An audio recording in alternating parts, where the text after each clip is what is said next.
Ekkubo ery'okwagalana. Essomo lyaffe olwaleero liva mu Yokaana essula ya 13 kuva akanyiriri 18 paka 38. Naye akanyiriri 34 kagamba nti etteeka erijja mbawa nti mwagalanenga nga bwe nabaagala mmwe era nammwe mwagalanenga. Mu kiseera Yesu Kristo bwe yayogerera bino yali n'abayigirizwa be mu kisenge ekya waggulu nga bajaguza olunaku olw'embaga ey'Okuyitako. Wano Yesu Kristo yali akimanyi nti obudde bwe butuuse okuva mu bulamu bw'ensi eno okudda eri Kitaawe. Era mu kiseera kino Yesu yabuulirira abayigirizwa be ng'agamba nti mwagalanenga. Okwagala Yesu kwayogerako kitegeeza ekikolwa eky'essanyu ky'okola ku lw'obwetaavu bw'abalala waggulu w'ebibyo.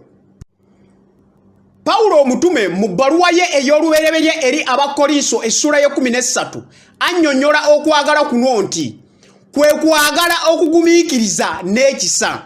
Era n'agenda mu maaso n'agamba nti okwagala tekuba na buggya, okwagala tekwekulumbaza, era n'agamba nti okwagala tekwegulumiza.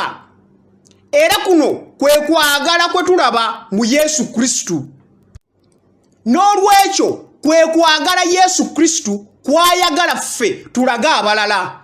Y'ensonga lwaki agamba twagalanenga mu ngeri ye bwe yatwagala.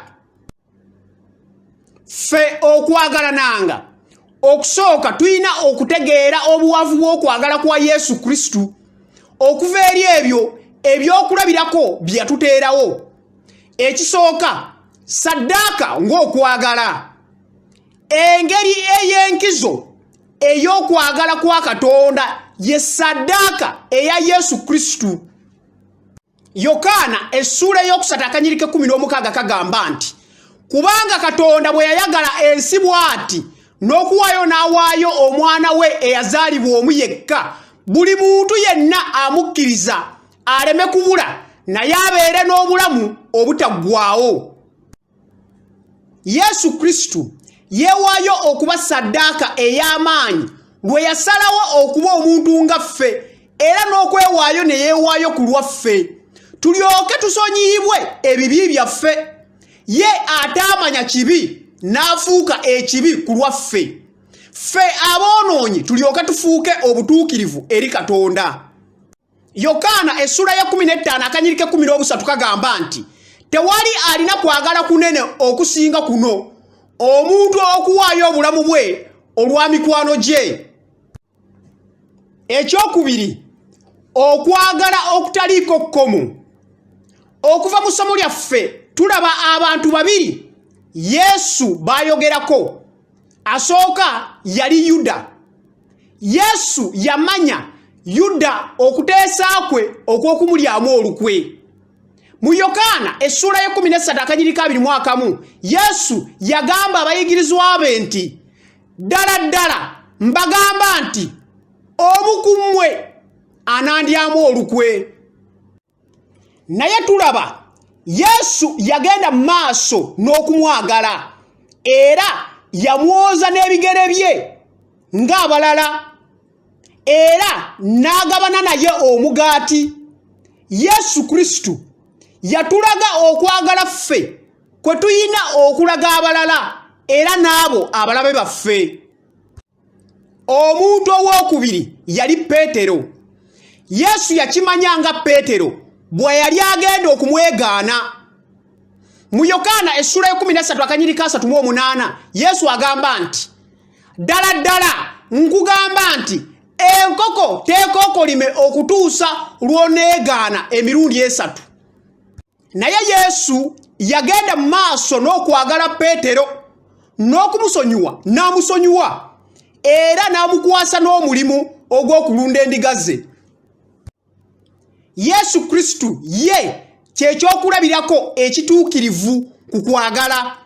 Ffe ng'abagoberezi be tulina okutambuliranga mu kwagalananga nga Yesu bwe yakola. Era eno y'engeri ensi bw'ejja okumanyiranga abagoberezi abatuufu aba Yesu Kristo. Yokaana essula ya 13 akanyiriri 35 bwe katugamba ekikolwa ekyaffe ekyokwagala kijja kubeera ekijulirwa ekyokwagala kwa Yesu Kristo. Tuyitibwa okuba omunnyo era n'ekitangaala mu nsi eno, era tekisoboka nga tewali kwagala. Ebbaluwa ya Yokaana ey'olubereberye essula ey'okubiri akanyiriri k'omwenda paka k'11 bw'egamba. N'olwekyo Yesu atubuulirira ng'agamba nti etteeka erijja mwagalanenga nga bwe nabaagalanga mmwe, era nammwe mwagalanenga. Ebbaluwa ya Pawulo omutume eri Abefeso essula ey'okutaano akanyiriri akasooka paka k'okubiri bugamba nti kale mugobererenga Katonda ng'abaana abaagalwa, era mutambulirenga mu kwagala, era nga Kristo bwe yabaagala mmwe, ne yeewaayo ku lwaffe okubeera ekirabo era ssaddaaka eri Katonda, okubeera evvumbe eriwunya obulungi. Amiina.